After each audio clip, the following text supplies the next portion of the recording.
Dekat padamu, itu rinduku.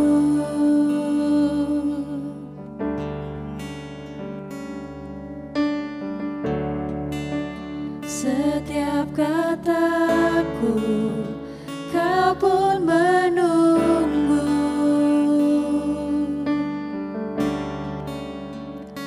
Tak kusangka ku temukan satu kasih yang abadi. Kini ku datang dan ku bawa hidupku.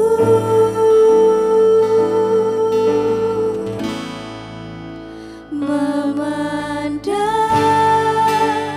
wajahmu, mengikuti kebaikanmu, mengejar hadirmu dalam hidupku.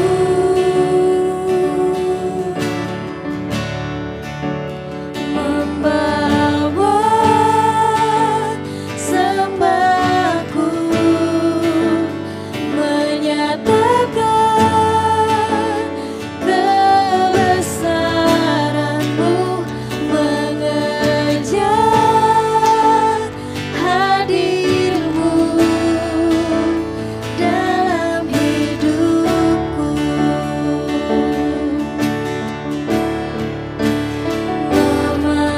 Memandang wajahmu, mengikuti kebaikanmu, mengejar hadirmu dalam hidupku.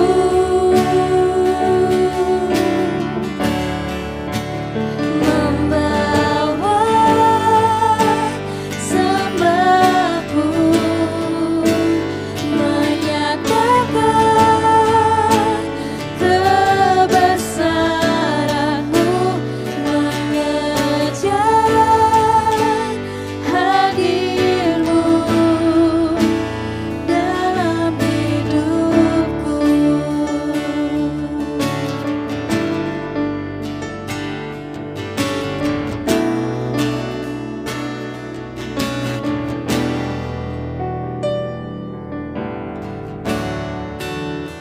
Dekat padamu, itu rinduku.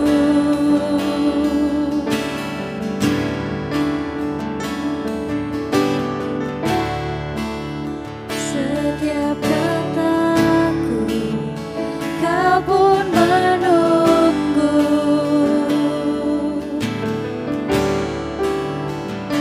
Tak kusangka ku temukan satu kasih yang abadi.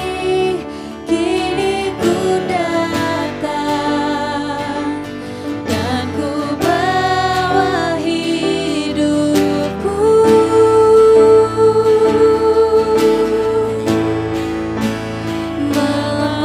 Memandang wajahmu,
sejauh langit dari bumi, begitu besarnya kasih-Mu, penuhi hati kami yang rindu menyembah-Mu. Yesus, sejauh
Halo jemaat, kita bersyukur hari ini kita boleh bersama-sama menyembah Tuhan di dalam hadirat Tuhan, dan kerinduan kami supaya dimanapun kita berada, di rumah kita, di mobil kita, di kantor kita itu terus selalu terhubung dengan Tuhan. Tuhan itu dekat, dan suara Tuhan itu bukan sesuatu yang kayak harus kita lakukan sesuatu untuk mendengar suara Tuhan, tapi itu merupakan satu kehidupan kita yang natural, yang setiap hari, yang dalam setiap langkah kita selalu kita rasakan, selalu kita dengar. Dan Tuhan yang nyata yang seperti itu yang harus kita alami setiap hari. Saudara-saudara, hari ini saya mau membagikan sedikit firman Tuhan. Kita sering mendengar bahwa pikiran Tuhan itu jauh lebih besar daripada pikiran kita. Rancangan Tuhan itu jauh lebih besar dari rancangan kita. Kita akan belajar tentang hal ini, ya, bahwa pikiran Tuhan lebih besar dari pikiran kita, dan rancangan Tuhan lebih besar dari rancangan-rancangan kita. Saudara, saya akan bacakan dari Matius 21 ayat yang ke-19. Matius 21 ayat yang ke-19 dikatakan, dekat jalan ia melihat pohon ara lalu pergi ke situ, Yesus dan murid-muridnya. Tetapi ia tidak mendapat apa-apa pada pohon itu selain daun-daun saja. Katanya kepada pohon itu, engkau tidak akan berbuah lagi selama-lamanya. Dan seketika itu juga keringlah pohon ara itu. Ini merupakan satu cerita ketika Yesus mengutuk pohon ara. Ya, ketika dia tidak menemukan buah dari pohon ara itu, ya, ketika dia berjalan bersama dengan murid-muridnya, dia lapar dan dia tidak menemukan buah dari pohon itu, dan dia berkata, mulai sekarang kamu tidak usah berbuah lagi untuk selama-lamanya. Banyak orang mengartikan ayat ini, banyak orang menerjemahkan ayat ini, tapi hari ini saya mau mengambil satu hal yang berbeda. Ya, dikatakan bahwa dari daun pohon ara itu, dari pohon ara itu, orang tidak akan lagi makan buahnya sampai selama-lamanya. Ada sesuatu yang Yesus mau ceritakan, ada sesuatu yang Yesus mau sampaikan. Ya, dulu saya berpikir bahwa kenapa Yesus harus mengutuk pohon ara? Dia nggak ada salahnya apa-apa kok. Ya, Yesus lewat, nggak ketemu buah, langsung dikutuk, langsung bilang kamu nggak usah berbuah lagi. Tapi kalau kita melihat lebih jauh, apa sih yang Yesus mau sampaikan? Saudara, kalau kita lihat Matius 21, dalam ayat-ayat sebelumnya, kita melihat satu cerita ketika Yesus masuk ke dalam bait Allah, dan dikatakan dia menjungkir balikan meja penjual, ya, penjual korban di dalam bait Allah. Ada satu arti yang Yesus mau coba untuk sampaikan kepada kita dari cerita itu. Saudara, Yesus memutarbalikan meja tempat orang menjual korban. Dulu orang-orang yang datang ke bait Allah, mereka harus membeli korban, membayar sesuatu di dalam bait Allah, membelinya di bait Allah. Karena kalau mereka nggak belinya di bait Allah, ada aja yang kurang, ada aja yang cacat, sehingga persembahan yang sempurna itu harus dibeli di bait Allah. Sehingga saat itu ketika banyak orang datang ke Yerusalem untuk mempersembahkan korban, mereka membeli korban, ya, untuk mereka persembahkan, dan mereka membelinya di dalam bait Allah. Karena persembahan di dalam bait Allah adalah persembahan yang sempurna. Ya, sekarang pun banyak orang berpikir sesuatu yang kita lakukan di gereja itu nilainya lebih besar daripada sesuatu yang kita lakukan di kantor, sesuatu yang kita lakukan di rumah, sesuatu yang kita lakukan dalam kehidupan kita sehari-hari. Orang sekarang banyak memisahkan antara dunia sekuler dan dunia rohani, dunia full time dan kalau di luar itu nggak full time. Saudara, siapa yang membuat batasan itu? Mungkin hanya manusia yang membuat batasan itu. Dan manusia berpikir sesuatu yang kita bayar, sesuatu yang kita beli, sesuatu dengan usaha kita yang kita lakukan di rumah Tuhan, di gereja, itu memiliki kuasa dalam mengampuni dosa kita, menjadi korban sebagai ucapan syukur. Sehingga saat itu orang harus membeli korban di bait Allah. Yesus memutarbalikan meja itu. Dengan kata lain, apa yang Yesus sedang lakukan? Yesus mengubah satu pola. Yesus berkata, dulu kamu melakukan sesuatu, kamu harus membeli sesuatu, kamu harus mengorbankan sesuatu supaya kamu diselamatkan. untuk menyatakan ucapan syukurmu kepada Tuhan. Kamu harus membuat sesuatu, kamu harus membayar sesuatu, kamu harus membeli sesuatu dari bait Allah sebagai korban. Tapi Yesus berkata, dia balikan meja itu. Dia sedang berkata bagi setiap kita bahwa dia adalah korban yang sempurna itu. Sudah tidak ada lagi meja itu.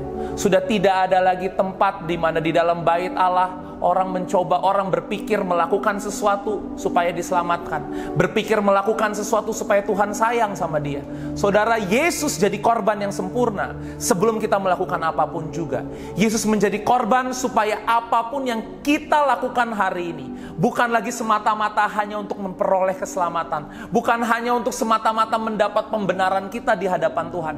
Tapi apa yang kita lakukan hari ini berdasar dari apa yang telah dia lakukan untuk kehidupan kita. Ketika dia sudah mati menjadi korban yang sempurna bagi saudara dan saya. Dan kembali lagi ke cerita pohon ara, saudara. Ketika kita kembali lagi ke cerita ini, dikatakan Yesus mengutuk pohon ini.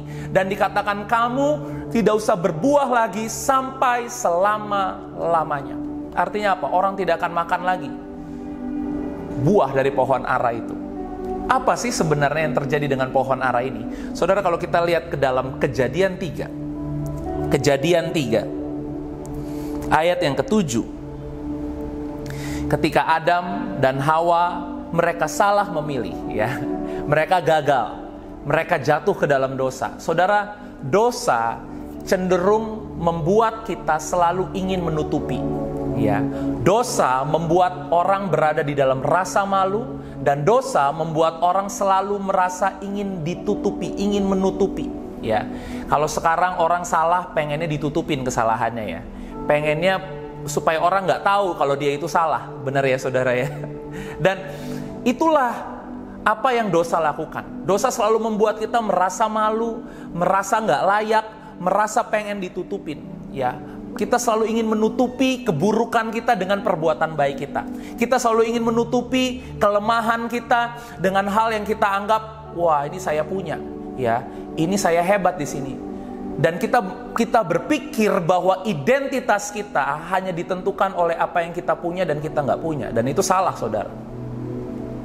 Ya, dalam ayat ini dikatakan Kejadian 3 ayat yang ke-7, maka terbukalah mata mereka berdua. Dan mereka tahu bahwa mereka telanjang. Lalu mereka menyemat daun pohon ara. Oke? Dan membuat cawat. Mereka menyemat apa saudara? Daun pohon ara. Dan membuat cawat. Artinya mereka mencoba melakukan sesuatu. Mereka mencoba membuat sesuatu. Untuk apa? Menutupi ketelanjangan mereka, menutupi kegagalan mereka, menutupi kelemahan mereka. Mereka mencoba dengan membuat dari daun pohon ara. Tapi kita lihat di dalam ayat yang ke-21, Kejadian 3 ayat 21. Dan Tuhan Allah membuat pakaian. Tadi siapa yang membuat? Tadi yang membuat Adam dan Hawa. Manusia mencoba membuat. Manusia coba membuat agama. Manusia coba membuat peraturan supaya apa? Supaya mereka bisa datang kepada Tuhan, supaya mereka diperkenan Tuhan, supaya mereka diselamatkan. Siapa yang melakukan? Manusia. Tapi sampai kapanpun apa yang manusia lakukan tidak pernah bisa. Sehingga Yesus berkata, aku jalan, kebenaran dan hidup. Tidak ada seorang pun yang datang kepada Bapa kalau tidak melalui aku. Artinya apa? Semuanya harus dilakukan oleh Tuhan. Dan yang kita lihat dalam ayat 21 ini, Tuhan membuat baju dari kulit binatang untuk manusia dan untuk istrinya itu, lalu mengenakannya kepada mereka. Dia membuat dari apa saudara? Dari kulit binatang. Saudara, kalau dia membuat dari kulit binatang, berarti binatang ini harus dibunuh terlebih dahulu. Betul ya? Binatang ini dibunuh terlebih dahulu, ada darah yang tercurah. Dan ini sedang menggambarkan apa yang akan Yesus lakukan. Harus ada darah yang tercurah. Innocent blood, ya, darah yang tidak berdosa, darah yang tidak bercela, darah yang gak punya salah apa-apa saudara. Itu harus dicurahkan. Supaya apa? supaya menjadi keselamatan bagi saudara dan bagi saya. Dan di sini siapa yang membuat? Tuhan membuat baju dari kulit binatang untuk Adam dan Hawa. Kalau kita kembali kepada Matius 21 tadi, Yesus berkata, pohon ara, engkau tidak akan lagi dimakan buahnya sampai selama-lamanya. Saudara, kalau saja ayat itu menggambarkan bahwa usaha manusia tidak akan lagi bisa dilakukan. Usaha manusia tidak akan lagi bisa dimakan, atau tidak ada gunanya lagi, tidak ada manfaatnya, tidak ada sesuatu yang bisa memberi kita makan, memberi kita kepuasan lagi. Kenapa? Karena Yesus telah menyediakan sesuatu yang lebih besar bagi kehidupan saudara dan saya. Dia menjadi korban penebusan yang sempurna bagi kehidupan kita. Mungkin orang berpikir dengan usahanya, dengan daun ara, mereka mencoba menutupi kegagalan mereka. Mereka mencoba menjadi sempurna di hadapan Tuhan. Tetapi keselamatan bukan lagi berbicara tentang kita. Keselamatan berbicara tentang apa yang Tuhan lakukan bagi kehidupan kita. Sehebat apapun kita mencoba menutupi dosa kita dengan perbuatan baik, dengan korban kita, dengan pelayanan kita, saudara, semuanya akan sia-sia. Kenapa? Karena harus sesuatu yang diberikan dari Bapa, sesuatu yang dirancang sendiri oleh Tuhan, harus kulit binatang yang dikenakan, ada darah yang tercurah, ada korban dari korban yang tidak bersalah, saudara. Dan itu yang diberikan, itu yang dipakaikan untuk saudara dan saya hari ini. Setiap kali Tuhan melihat kita, setiap kali Bapa melihat kita, Dia melihat kita dikenakan jubah itu, saudara. Jubah itu berbicara kulit binatang. Tadi saya katakan berbicara korban. Dan itu berbicara cinta. Itu berbicara kasih. Coba kamu bayangkan hari ini, bahwa saudara itu sedang dipakaikan jubah, diliputi oleh kasihnya Tuhan, oleh karya Yesus yang mengorbankan dirinya, oleh jubah kulit binatang itu. Agama dengan segala usahanya mencoba untuk memenangkan hati Tuhan, untuk mendamaikan manusia kepada Tuhan. Tapi itu tidak akan pernah berhasil. Dan hari ini Tuhan mengenakan jubah itu, mengelilingi kita dengan kasih-Nya. Saudara dan saya, setiap hari kita dipakaikan jubah ini. Ketika anak hilang itu pulang, dia dikenakan jubah oleh bapaknya, saudara. Dan jubah yang dikenakan adalah jubah yang terbaik. Dan hari ini jubah yang terbaik yang kita kenakan dalam hidup ini bukan baju mahal kita, bukan uang kita, bukan pekerjaan kita, bukan kehebatan kita, bukan pengalaman kita, bukan apa kata orang tentang hidup kita, tapi jubah terbaik yang Tuhan kenakan buat kehidupan kita, buat kehidupan saudara dan buat kehidupan saya adalah kasih-Nya Dia. Sehingga firman Tuhan berkata, hendaklah kita berakar dan berdasar di dalam kasih. Saudara, ketika engkau tahu akan hal ini, bahwa kemanapun engkau pergi, engkau sedang di-clothe, engkau sedang dinaungi, engkau sedang dikelilingi, engkau sedang diliputi dengan kasih-Nya Tuhan. Apapun boleh terjadi di luar, masalah boleh terjadi di luar, even kita mungkin seringkali gagal, mungkin kita seringkali salah, tapi itu tidak pernah menjadi akhir bagi Tuhan. Itu bukan final word buat kehidupan kita. Itu tidak pernah menjadi garis akhir bagi kehidupan kita. Kenapa, saudara? Karena Tuhan selalu meliputi kita dengan kasih-Nya. Tuhan selalu sanggup untuk memulihkan kehidupan kita. Tuhan sanggup untuk mengangkat kita. Tuhan sanggup untuk memberkati kehidupanmu. Tempatkan diri kita hari ini, sadari posisi kita hari ini, bahwa aku ada di dalam kasih Tuhan. Aku dikenakan kasih Tuhan. Aku dipakaikan kasih Tuhan. Sehingga dalam perjanjian baru dikatakan, kenakanlah Kristus. Kenapa kita harus mengenakan Kristus? Saudara, ini waktunya.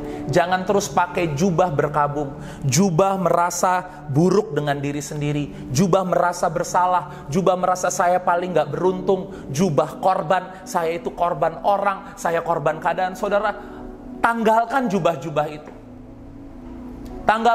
segala kebanggaan kita yang mencoba untuk berkata, nih loh saya layak karena saya punya ini, karena saya lakukan ini, sekarang saya buat ini, saya buat itu. Enggak saudara. Hari ini ketika kita mau bermegah, alasan kita berbangga, alasan kita bermegah, alasan hari-hari ini bahwa ini adalah kekuatan kita, ini adalah kebanggaan kita, ini adalah pengharapan kita, biar hanya di dalam Kristus. Yesus memakaikan engkau jubah, dan dia telah melakukan itu di atas kayu salib. Supaya apa? Supaya kamu tidak pakai lagi daun ara, supaya kamu tidak lagi hidup dari pohon ara itu, tapi dia menjadi pohon kehidupan bagi kita.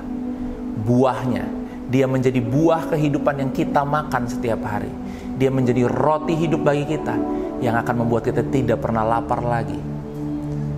Hari ini, biar satu-satunya alasan kebanggaan kita, satu-satunya alasan kita bermegah, satu-satunya yang membuat kita tidak malu adalah karena kita punya kasih Tuhan dalam kehidupan kita.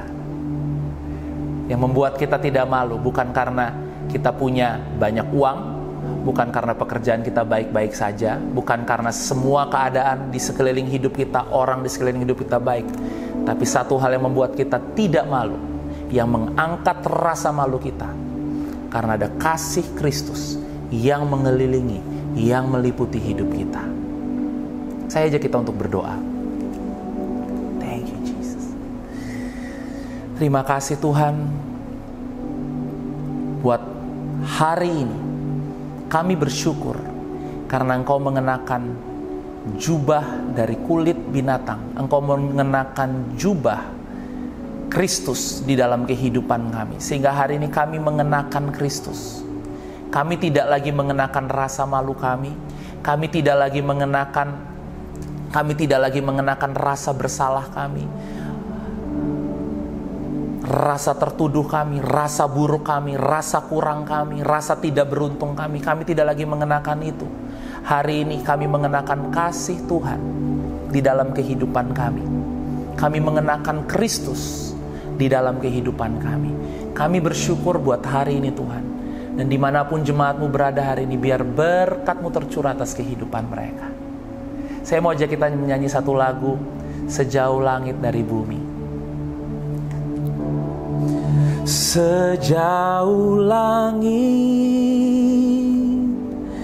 dari bumi, begitu besarnya kasih-Mu, penuhi hati kami yang rindu menyembah-Mu. Yesus, sejauh langit dari bumi, begitu besarnya kasih-Mu. Kaulah Tuhan, kekuatanku, sukacitaku. Mari sekali lagi kita menyanyi. Dimanapun kita berada, katakan, sejauh langit dari bumi, begitu besarnya kasih-Mu, penuhi hati kami yang rindu menyembah-Mu. Yesus, sejauh langit dari bumi, begitu besarnya kasih-Mu. Kaulah Tuhan, kekuatanku, sukacitaku.